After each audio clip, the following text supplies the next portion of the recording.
Hello again, this is SF Giants Fan Mike coming to you today with another Fate Stay Night Nasu-verse discussion. Okay, so today I want to discuss Sakura Matou. Well, how long ago has it been now? It's been like a week. It's been 10 days today. 10 days since Otakudaikkun put out his Sakura lore video. Actually, I kind of remember this because he put it out. I got the notification right as I was climbing into bed to go to sleep. I was so excited because he'd been teasing it on his channel for, I don't know, like a week or two. But then it dropped. I watched it. It was awesome. Okay, if you see me say a lot of okays and ums, oh man, I'm trying to get kind of comfortable. I'm in my car and I'm using a bullet point. So I'll be referring to bullet points. You might hear a lot of ums and uhs and whatnot. And guys, this might be a little bit longer of a discussion video. I'm trying to keep it on point, but there's just a lot to go through. This lore video here, I actually got it. His Fate lore video of Sakura really got to me that night, and I'll go into why. So just as a heads up, there will be spoilers for Fate Zero and all three Fate Stay Night routes. After going through that lore video, I kind of connected some dots. I will be talking about at the very least, the endings of the other two routes. Might talk about some Fate Zero stuff. Normally, I do spoilers in my car anyway. Normally I do spoilers anyway, but I just want to let you know there'll be spoilers here. All right, so just to kind of go into some background. Now, when it comes to Sakura and Heaven's Feel, and really all three of the routes, before I even got through Unlimited Blade Works, I've read the synopsis of all three routes. I kind of know what happens and whatnot. With Otakudaikkun, I'm going through the Fate route right now. I think I'm at the end of his... I think I have like an half hour left or so in his 6th video. And then I got 7 and 8, and that'll finish Fate route out. Which is like another 10 hours. So I've seen some of the stuff. I kind of knew what went on in the Heaven's Feel route. But I'll go back to the lore video here. What the lore video did for me is it kind of connected me to those events.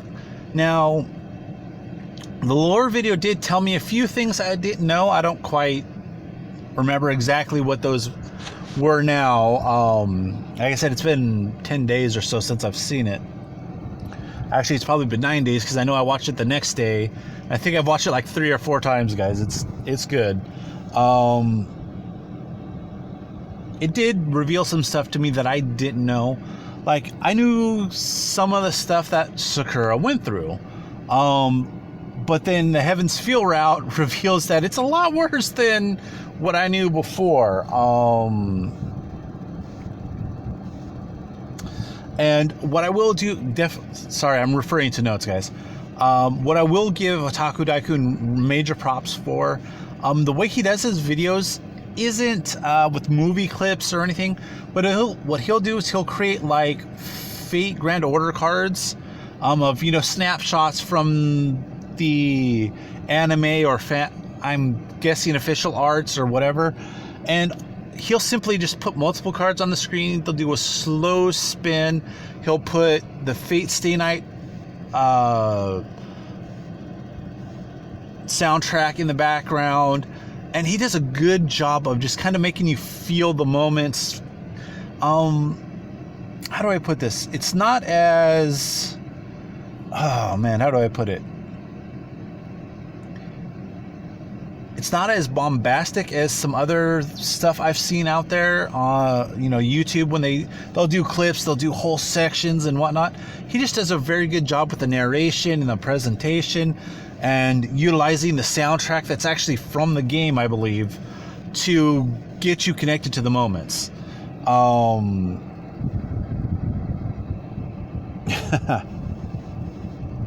And really, that's what he did for me. He connected me to what actually happens in the Heaven's Feel route.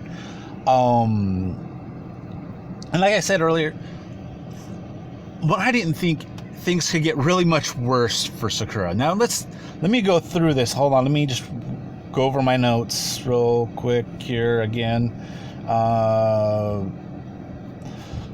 Okay, so good. I actually had this kind of sort of memorized.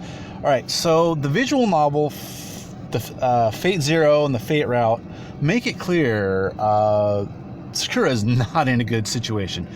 I think some of the things that, like Fate Zero, let's start there. The first one for me to see, I think it's even in the first episode, they show Sakura in the worm pit.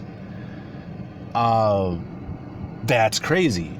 You already seen just how bad of a situation she's in. Now, for me, I think I kind of disassociated a little bit with this, because I think that the worm pit scene is meant to show you just how bad it is.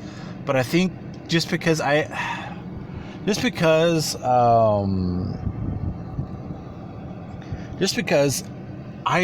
liked cute little Sakura, I didn't want to believe just how bad it was for her. Just with the pit scene, you should make some connections that I did not make until I watched the video.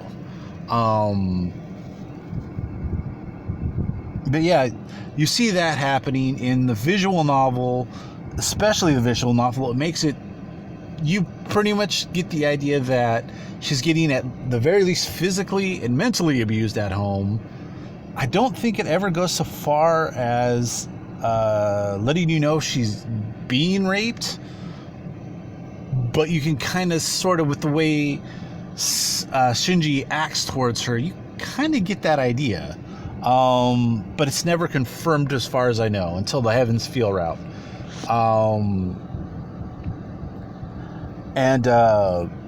Having seen all this, the pain train, I call it, Sakura fits the trope of the broken cutie, all the way back to, Fate Zero.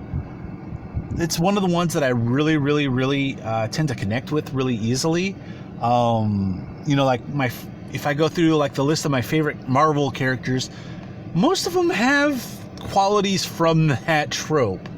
And Sakura's might actually have passed Laura Kinney, or X-23 as you might know her as the poster child for the broken cutie. And I didn't think that was even possible with what all Laura went through. And with all the bad stuff that I knew Sakura was going through, Heaven's Feel just gets up and says, "Here, hold my beer," because again, it confirms the rape scenes. And really just a lot of other bad treatments. I don't want to go into specifics here. Like I said, I'll give out general spoilers, guys. I'm trying to avoid specific spoilers. But she goes through a lot of bad stuff. I'll just say that Zoken is a really evil man. Really, really evil man. He's honestly, I watched a Watch Mojo top 10 worst fathers, and somehow he did not make that list, because those guys do not do a whole lot of research. Apparently, Heaven's Feel hasn't been adapted yet properly, so they don't know about Heaven's Feel and Zoken. Although just from Fate Zero, they should know Zoken's a really bad father. If he's not technically her father, he's like her guardian figure, so that should count. But anyway, sorry guys, just trying to make sure my screen doesn't turn off and then I stop recording at a random point. But what we do find out in Heaven's Feel is that Sakura, I'll just call it a time bomb. Zoken puts a time bomb in Sakura. It's bad. It's going to cause a whole bunch of problems for her and whatnot. But as we know, as I learned as I knew from reading the synopsis, as I learned, in the lore video, they deal with it in Heaven's Feel.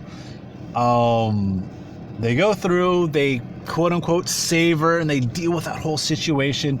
And by the end of it, Sakura gets kind of a happy ending. If you go, I want to say they call it the true ending. I'm not 100% sure on the terminology, guys.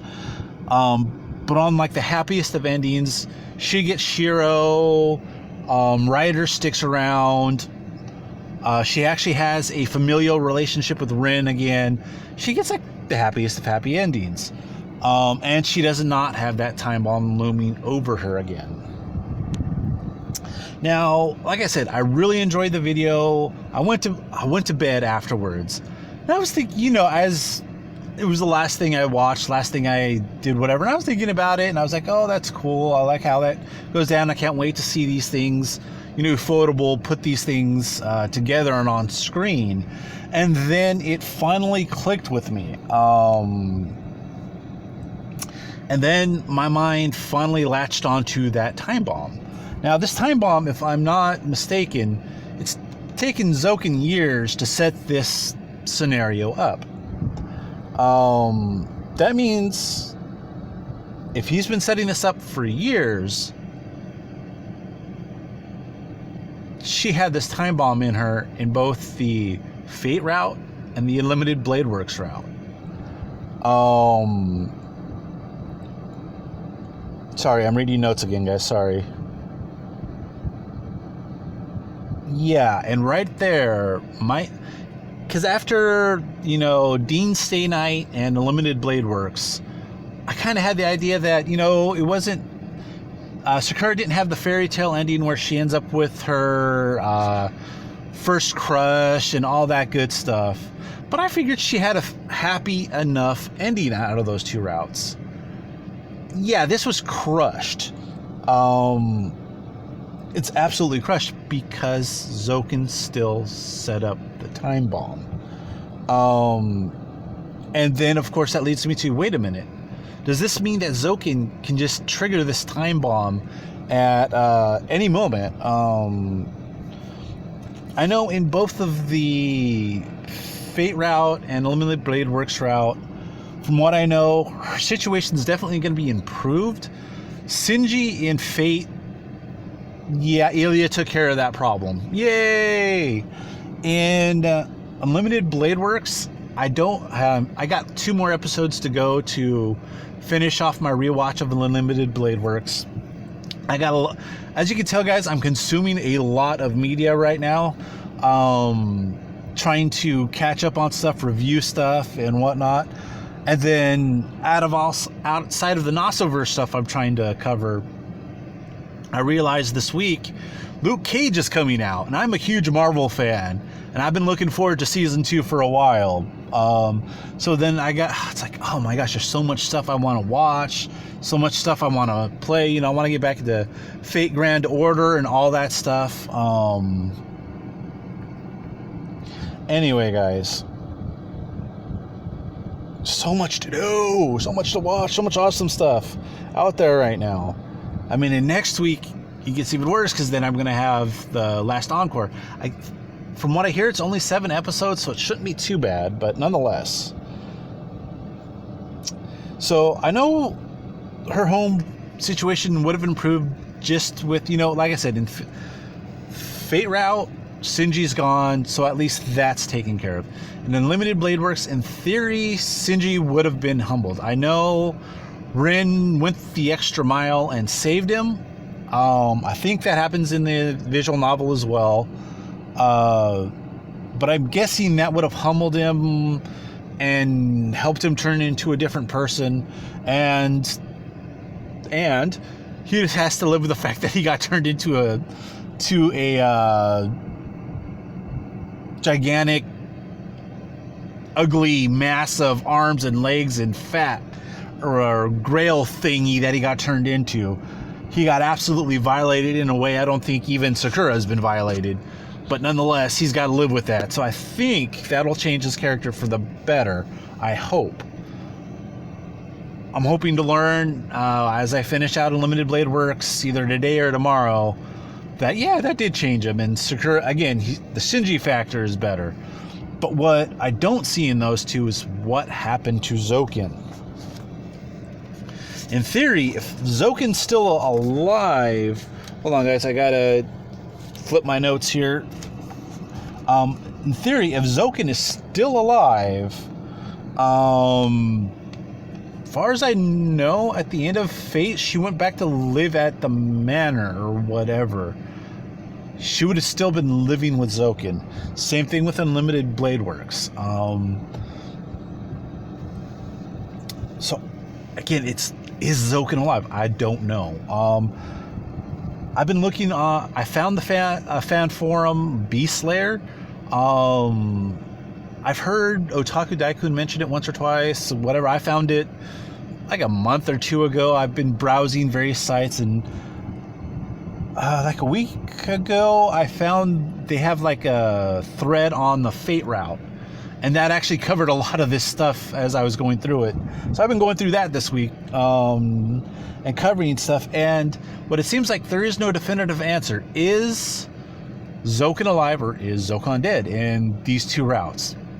I don't think we've ever come to, the fandom's ever been able to come to a definitive answer on that.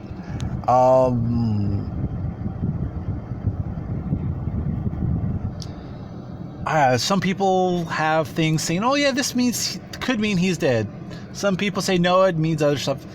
So, as the one thing I kind of do know is that Nasu does kind of like to leave things open to interpretation, open endings. Either that way he can come back and write it again, or just, to let our minds get creative and, be enthralled by these things. Also, the one thing I could say is, I know I'm not the first one that has come up with this theory. In that Fate route thread, several people were really upset that Sakura was not, quote-unquote, saved or taken care of in those two routes, and that she has this looming overhead. And yeah, I kind of agree with them on that. So just to kind of start to wrap up, guys. So most likely, even if Zoken is around, he cannot set off the time bomb fully with what he wanted to accomplish.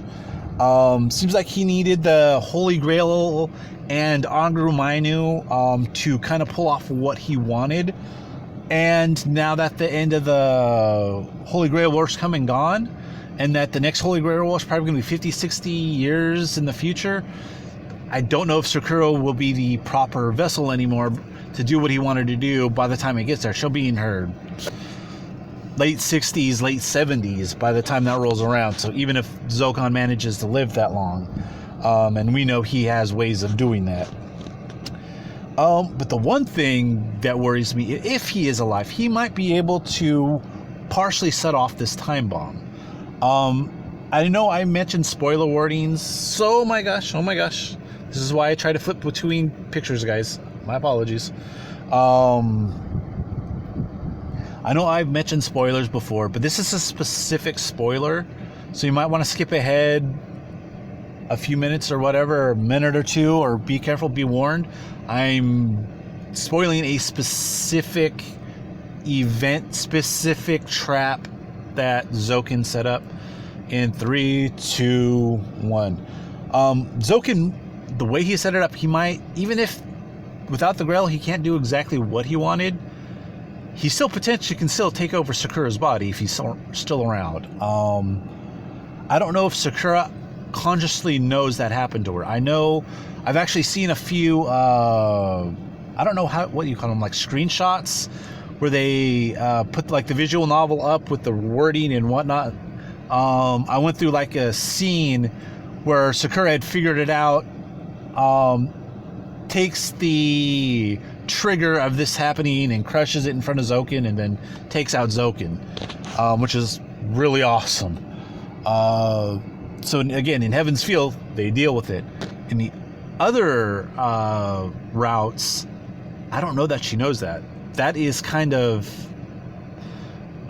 I got the feeling from that scene, only it's without context. I haven't seen all of Heaven's Field yet, I haven't seen an adaptation and haven't been able to go through it myself, so I only know the scene.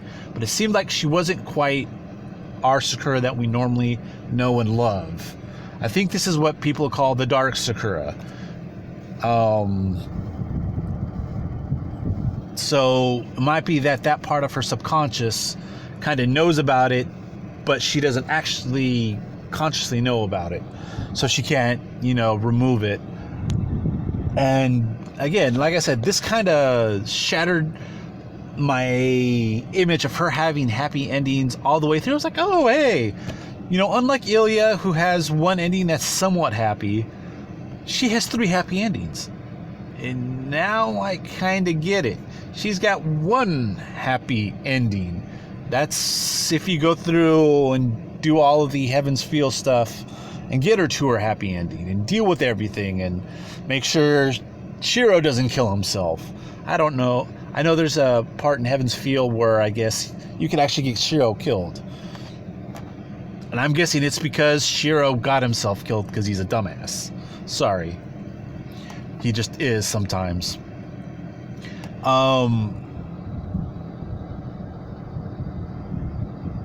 So anyway, guys, like I said, from what I hear, Nasu likes to leave this stuff up to, open interpretation.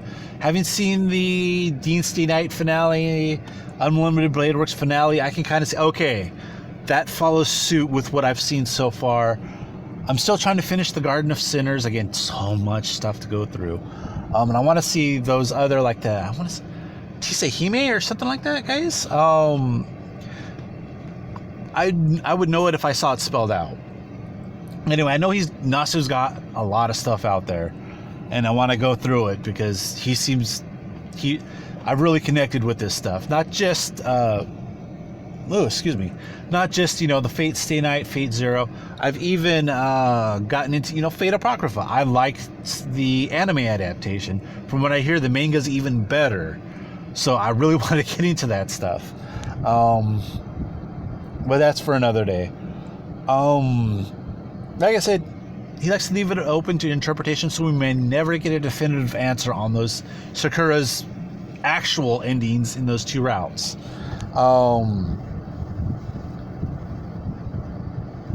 So I guess it just comes down to this. By default, because I love I know people, I guess maybe because I came to the waifu concept and when I was in my late 30s, I don't completely understand it. I don't really have a Fate Stay Night quote-unquote waifu. The only fictional character I would even consider that for is Tiona from Don Machi, because she's awesome. But Sakura's the one character I really, I don't know if it's I like the best. I really like Saber. I like Shiro. I like Rin. I like a lot of them. I think, Artoria might be top my list of Fate Stay Night characters. Just because she's such a badass, quite frankly. But Sakura is like that character that I've really kind of connected with. Kind of have that with the broken cuties, I think it's because you want to protect them, and that's what really she has that tugs at me. And as such, that kind of means Heaven's Feel is probably going to be my favorite route, my de facto favorite route, because this is the only one she gets protected on.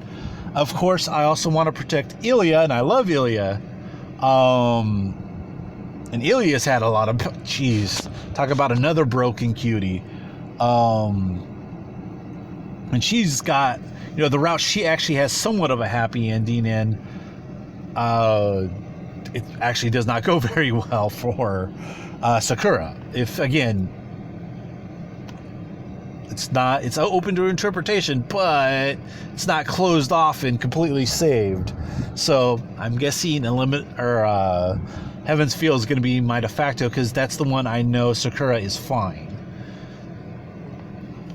But anyway, guys, I thank you so much for just coming with me on this discussion and this thought trails and whatnot that I have, guys.